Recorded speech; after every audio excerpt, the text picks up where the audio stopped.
পাৰো খুব ভাল কনসেপ্ট এটা প্ৰথম বছৰ আৰম্ভ হৈছে আপোনালোকেও ইয়াক ভাল কৰি চাওক শিকক পৰামৰ্শও দিয়ক আৰু কেনেকৈ ভাল কৰিব লাগে আমি ভৱিষ্যতৰ দিনতো এই সুন্দৰ কামটো চলাই যাম যে আমি লাভ কৰি থাকিম প্ৰধানমন্ত্ৰী ডাঙৰীয়াই এটা সিদ্ধান্ত লৈছিলে যে আমাৰ কৃষকসকলক প্ৰতি বছৰে তেখেতে 2000 টকা কৰি দি যাব বছৰত 6000 টকা দিব এই মুহূৰ্তলৈকে অসমত আমি কৃষক সন্মান আঁচনিৰ পৰা 4800 কোটি টকা লাভ কৰিছো কিন্তু অসমত কৃষক পৰিয়াল আছে 24 লাখ আমি কৃষক সন্মান নিধি দিব পাৰিছো মাত্ৰ 12 লাখ বাকি 12 লাখ ব্যক্তিৰ আমি হয় কেতিয়াবা আমি তেওঁলোকক বিচাৰি গৈছো বা কেতিয়াবা তেওঁলোকে আমাক বিচাৰি আহিছে কিন্তু কিবা কাৰণত তেওঁলোকে কৃষক সন্মান নিধি পাবলৈ সক্ষম হোৱা নাই কৃষক সন্মান নিধি মানে কি যে মোৰ খেতিৰ মাটি যদি আছে ম্যাদী হওক একচনিয়াই হওক মোৰ যদি ক্ষুদ্ৰ চাহ বাগিচা আছে এই মাটিত যদি মই খেতি কৰো মই 2000 কৰি 6000 টকা বছৰত পাম আজি যিসকলে এই আঁচনিৰ সুবিধা পোৱা নাই তেওঁলোকে আবেদন কৰাৰ সুযোগ পাব আমি বহুত সময় দেখা পাওঁ যে আমাৰ যেতিয়া কিবা গাড়ী এক্সিডেন্ট হয় স্কুটাৰ এক্সিডেন্ট হয় আমি ঘৰখনত টকা পইচা নাথাকে চিকিৎসা কৰিবৰ কাৰণে এমএলএ মন্ত্ৰী চিনা জানা মানুহ সবৰ ঘৰত আমি যাওঁ কেতিয়াবা কোনোবাই সহায় কৰে কেতিয়াবা কোনোবাই সহায় নকৰে কিন্তু আজি প্ৰধানমন্ত্ৰী ডাঙৰীয়াই এটা সুৰক্ষা বীমা যোজনা তেওঁ নিৰ্মাণ কৰিছে যে বছৰত যদি আমি 12 টকা জমা দিওঁ তেতিয়াহলে আমাৰ গাড়ী এক্সিডেন্ট মটৰসাইকেল এক্সিডেন্ট হলে আমি 2 লাখ টকা কৰি পাব পাৰো কিন্তু আমি বহুতে নাজানো 12 টকা নিদিয়াৰ কাৰণে আমি কেতিয়াবা ডাঙৰ ডাঙৰ বিপদৰ সন্মুখীন হওঁ ঠিক তেনেকে অকনমান টকা প্ৰিমিয়ামতে আমি আমাৰ জীৱনটোক পঞ্জীয়ন কৰিব পাৰো অৰ্থাৎ কিবা কাৰণত ভগৱানে নকৰক আমাৰ যদি মৃত্যু হয় আমাৰ পৰিয়ালটোৱে এটা বীমা আঁচনি লাভ কৰিব প্ৰিমিয়াম একেবাৰে কম কিন্তু আমাৰ অসমত মানুহে নাজানে বাবে আমাৰ কেতিয়াবা ময়ে লগ পাওঁ মিটিঙত ঘাটত আজিও মই বিশ্বনাথত লগ পাই আহিছো এগৰাকী মহিলাই মোক কৈ আছে মোৰ লৰাটোৰ এক্সিডেন্ট হল স্যাৰ আপুনি চিকিৎসাৰ সহায় কৰক কিন্তু তেওঁ যদি 12 টকাৰ জীৱ এই বীমা আঁচনিটো বনাই থলেহেঁতেন মোদী ডাঙৰীয়াৰ পৰা 2 লাখ টকা পালেহেঁতেন এই আঁচনিবিলাকৰ বিষয়ে আমি অসমত নাজানো উত্তৰ প্ৰদেশত মই গৈছিলো 2 কোটি মানুহে কৃষক সন্মান নিধিৰ আঁচনি পায় আমাৰ অসমত পায় 10 লাখ কাৰণ আমি যোগাযোগ কৰিব নোৱাৰো ক'ত যোগাযোগ কৰিব লাগে আমি নাজানো আজি আপোনালোকে চিন্তা কৰক 4 লাখ টকালৈকে যাৰ পৰিয়ালত উপাৰ্জন তেওঁ এখন ৰেশন কাৰ্ড পাব পাৰে ৰেশন কাৰ্ড পালে আমি 5 কেজি কৈ চাউল পালো কিন্তু ৰেশন কাৰ্ডৰ লগত আমি নতুন এটা এতিয়া সুবিধা পাইছো আয়ুষ্মান ভাৰত আয়ুষ্মান অসমৰ কাৰ্ড এখন সেই কাৰ্ডখনৰ জৰিয়তে আমি 5 লাখ টকালৈকে চিকিৎসা আমি হস্পিটালত পাম চৰকাৰৰ মেডিকেলত ঔষধ নাথাকিলেও নিৰ্ধাৰিত টকাৰ ভিতৰত আমাক ঔষধ ফাৰ্মাসীৰ পৰা কিনি হলেও হস্পিটাল কৰ্তৃপক্ষই আমাক দিব লাগিব এটা এই কাৰ্ডখন বিনামূলীয়া যদি আমাৰ ৰেশন কাৰ্ড আছে আমি আত্মনিৰ্ভৰ আমি আয়ুষ্মান ভাৰত আয়ুষ্মান অসমৰ কাৰ্ড এখন পাব লাগে আমাৰ জীৱিকা সখী বাইদেউসকলে পশু সখী এছডব্লিউ আশা বাইদেউসকলে ফটো তুলিলে কাৰ্ড বনালে এটা কাৰ্ডখন আমি বিতৰণ কৰিব পৰা নাই কিয় বিতৰণ কৰোতে আৰু এটা আমি যেটো বায়োমেট্ৰিক্স এটা বা আঙুলিৰ ছাপ এটা দিব লাগে এতিয়া এই বিকশিত ভাৰত সংকল্প যাত্ৰাত আমাৰ জমা হৈ থকা আমাৰ নামৰ কাৰ্ডখন আমি ঘৰত লৈ যাব পাৰো যদি 4 লাখ টকা লৈ মোৰ ঘৰত উপাৰ্জন কিন্তু মই ৰেশন কাৰ্ড পোৱা নাই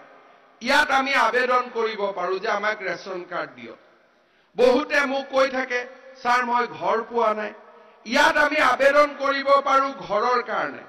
তেতিয়া আমি পৰীক্ষা কৰিব পাৰিম যে এই আই মাতৃ গৰাকীয়ে ঘৰ কিয় পোৱা নাই পাকা ঘৰ থকাৰ কাৰণে পোৱা নাই নে আন কিবা কাৰণত পোৱা নাই আৰু যদি ঘৰ পোৱা নাই আমি কেনেকে সকলো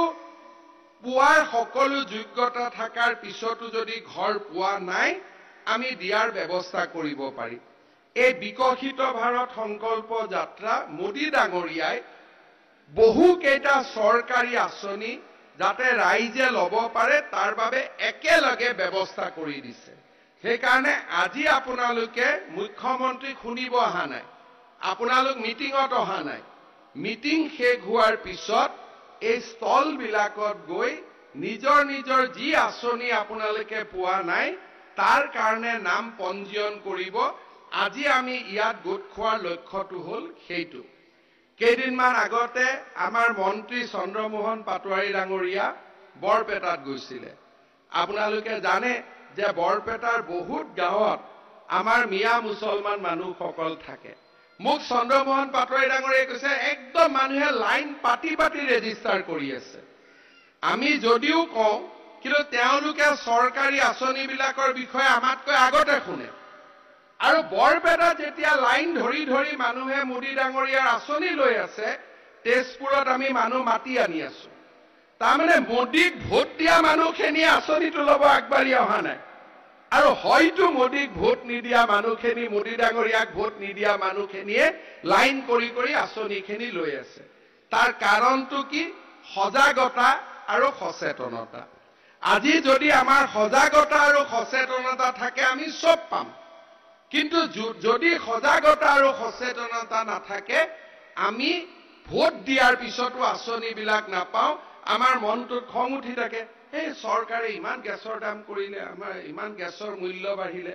কিন্তু আমি গমেই নাপাওঁ যে বজাৰৰ কাৰণেহে 900 মোদী ডাঙৰীয়াৰ উজ্জ্বলা ললে আমাৰ 700 বহুতে নাজানে যে উজ্জ্বলা গেছত 200 টকা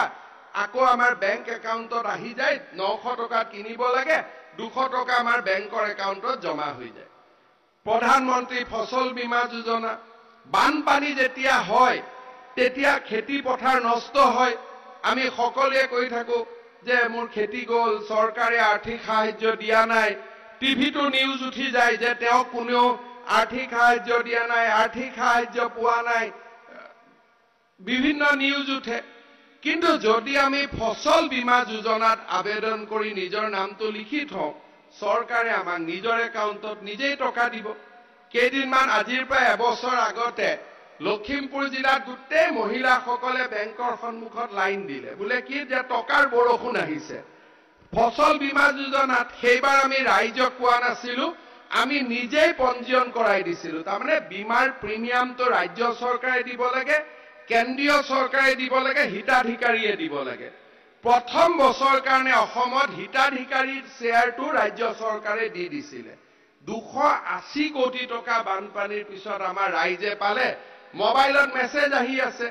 5000 ডিপজিটেড 10000 ডিপজিটেড ইনটু একাউণ্ট মানুহে বুজি পোৱা নাই মানুহে কলে টকাৰ বৰষুণ আহি আছে এতিয়া অসমত যিমান বানপানী হয়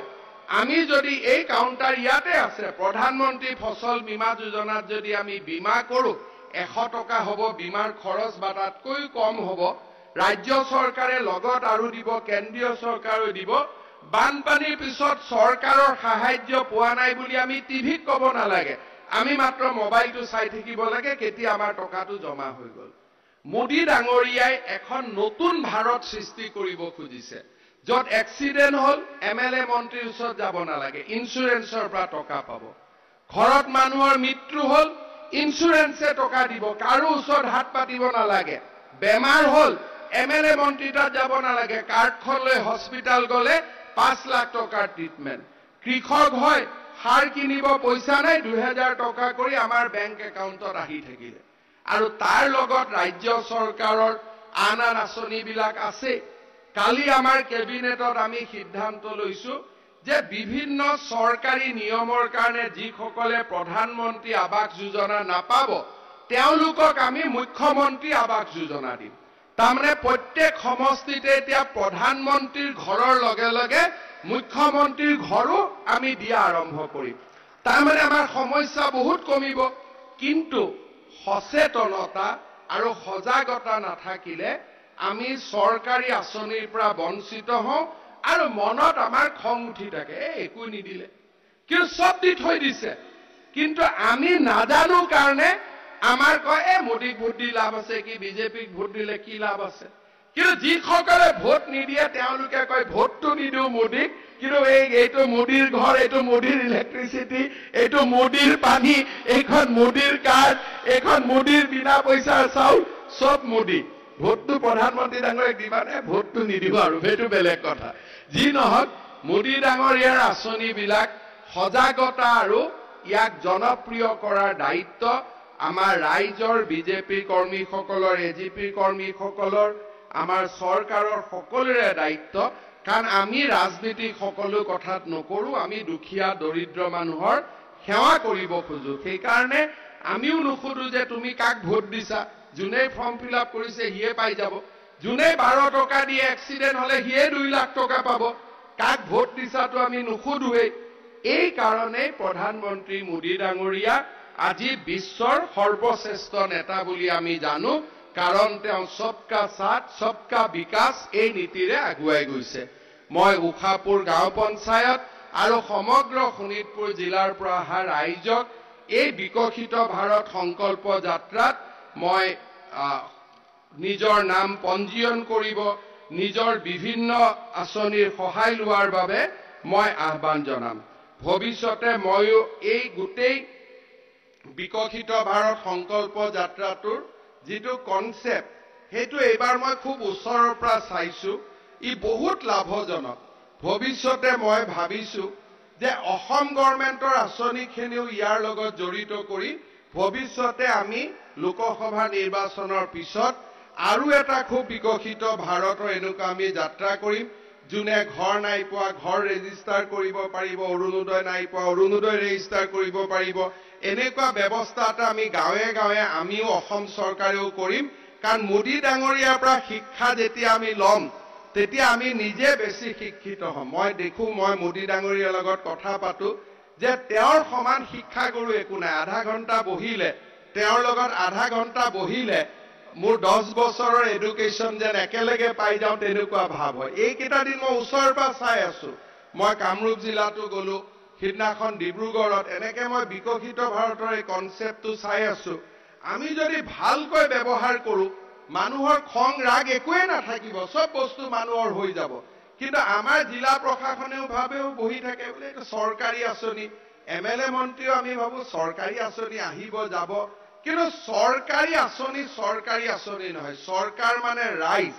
ময়ো মুখ্যমন্ত্ৰী হিচাপে আঁচনিটোক যিমান প্ৰথম অৱস্থাত গুৰুত্ব দিব লাগিছিল সিমান ময়ো গুৰুত্ব দিয়া নাই কাৰণ ময়ো ফিডবেক পোৱা নাছিলো কিন্তু এইকেইদিন মই বিকশিত ভাৰতত গৈ পেলাই মোৰ ইমান মনটো ভাল লাগিছে যে এনেকুৱা যদি প্ৰত্যেক বছৰে একোটা আমি ডেভেলপমেন্ট স্কিমৰ কেম্প কৰিব পাৰো মানুহৰ অসুবিধাই নহয় 12 টকা ইয়াতে 12 টকা দিব ইয়াতে ইন্সুৰেন্স কৰি ল'ব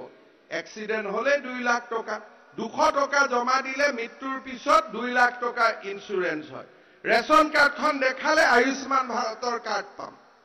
মোৰ ফ্যামিলি ইনকাম 4 লাখ টকা ৰেশন কাৰ্ড এখন দিয়ক আমি কোনো মণ্ডল মহৰী গাঁওবোৰৰ ওচৰত যাব নালাগে কেম্পৰ পৰাই আমি পাব পাৰো খুব ভাল কনসেপ্ট এটা প্ৰথম বছৰ আৰম্ভ হৈছে